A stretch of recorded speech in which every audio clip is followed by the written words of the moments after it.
दोस्तों, आपका favourite serial पति ब्रह्मचारी में एक बार फिर से आ चुका है एक नया धमाकेदार और दिल दहला देने वाला मोड़, जहां रिश्तों की लड़ाई, प्यार की कसौटी और नफरत का तूफान एक साथ टकरा रहे हैं। तो दोस्तों, पूरी कहानी जानने के लिए हमारे चैनल को अभी सब्सक्राइब कर लीजिए, क्योंकि इस बार कहानी में वो होगा जिसकी किसी ने कल्पना तक नहीं की थी। कहानी की शुरुआत होती है गुलाब सिंह से, जो ईर्षा को सबके सामने काफी बुरा भला कहता है। उसका गुस्सा 7वें आसमान पर है। वह ईर्षा को इस घर से हमेशा के लिए निकाल देने की धमकी देता है। तुम्हारी हिम्मत कैसे हुई फिर से इस घर में कदम रखने की? मैं तुम्हें अब एक पल भी इस घर में बर्दाश्त नहीं कर सकता। ईर्षा चुपचाप सब सुनती रहती है। उसके चेहरे पर मजबूरी और दर्द साफ छलकता है, लेकिन सूरज, जो हर बार उसकी ढाल बना है, इस बार भी चुप रहने वालों में से नहीं है। जी हाँ दोस्तों, सूरज ने ठान लिया है कि वह गुलाब सिंह से ईर्षा के अपमान का बदला लेकर रहेगा। वह इस बार अपने प्यार के लिए हर सीमा पार करेगा। कहानी अब उस पार्टी में पहुंचती है जो गुलाब सिंह के घर में चल रही होती है। ईर्षा वहां चुपके से आती है और पार्टी को ध्यान से देखने लगती है। वह सब कुछ चुपचाप देख रही होती है,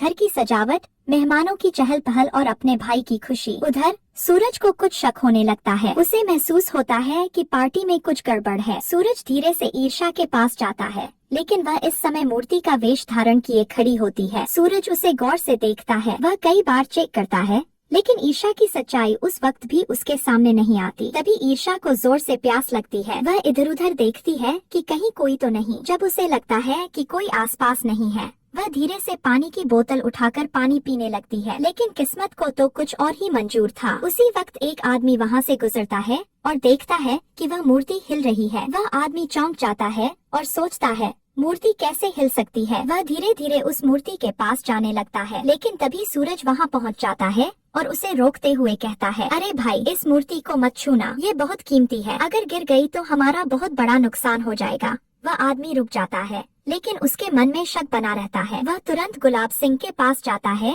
और सारी बात बता देता है। गुलाब भैया, वो जो मूर्ति है ना, मुझे वो हिलती हुई नजर आई थी। गुलाब सिंह यह सुनते ही चौंक जाता है। क्या मूर्ति हिल रही थी? चलो मुझे दिखाओ। गुलाब सिंह तेजी से वहाँ आता है, लेकिन सूरज फिर से माहौल को संभालने के लिए सामने आ जाता है। सूरज बोलता है, गुलाब सिंह जी, वो तो अचानक हवा चलने की वजह से हुआ होगा। शायद आपको और आपके आदमी को वहम हो गया हो। गुलाब सिंह थोड़ा सोचता है और माहौल शांत हो जाता है। ईर्षा राहत की सांस लेती है, लेकिन वह जानती है कि अब ज्यादा देर तक छिप पाना मुश्किल है। वह धीरे धीरे ऊपर की ओर जाने लगती है ताकि खुद को बचा देख लेता है। भाई अपनी दीदी को देखकर भावुक हो जाता है। दीदी, आप सच में आप यहाँ कैसे आई? ईर्षा अपने भाई को देखकर खुद भी टूट जाती है। वह दौड़कर अपने भाई को गले लगा लेती है। दोनों भाई बहन की आंखों से आंसू रुकने का नाम नहीं ले रहे थे। भाई बोलता है, दीदी, मैं आपको बहुत मिस करता हूँ। आप बिना कुछ बताए चली आई थी, लेकिन मेरा दिल हमेशा आपके साथ था। दोनों के बीच काफी बातें होती हैं। बचपन की यादें, वो मीठे झगड़े,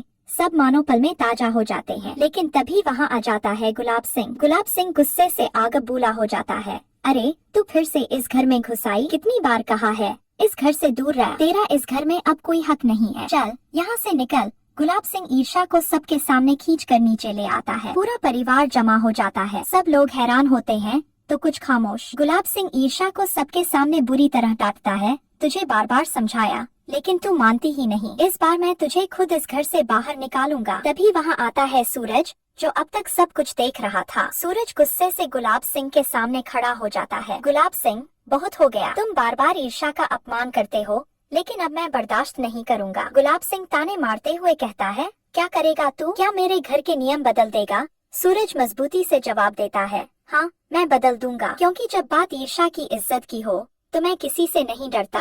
पूरा माहौल एकदम सन्नाटा हो जाता है। सूरज ईर्षा का हाथ पकड़ता है और कहता है, चलो ईर्षा, अब हमें किसी की इजाजत की जरूरत नहीं है। तुम मेरी पत्नी हो और तुम्हारा इस घर में पूरा हक है। गुलाब सिंह गुस्से में चिल्लाता है, लेकिन इस बार सूरज बिना रुके ईर्षा को अपने साथ ले जाता है। लेकिन दोस्तों, यहीं खत्म हो जाएगी? बिल्कुल नहीं, क्योंकि अभी कहानी में आने वाला है एक और बड़ा मोड़। क्या सूरज और ईर्षा इस बार गुलाब सिंह की नफरत की दीवार गिरा पाएंगे? क्या दाई माँ इस बार ईर्षा को बहू के रूप में स्वीकार करेंगी, या फिर कोई नया खेल, कोई नई साजिश इन दोनों को फिर से अलग कर देगी? जानने के लिए जुड़े रहिए हमारे साथ। पूरी कहानी देखने के लिए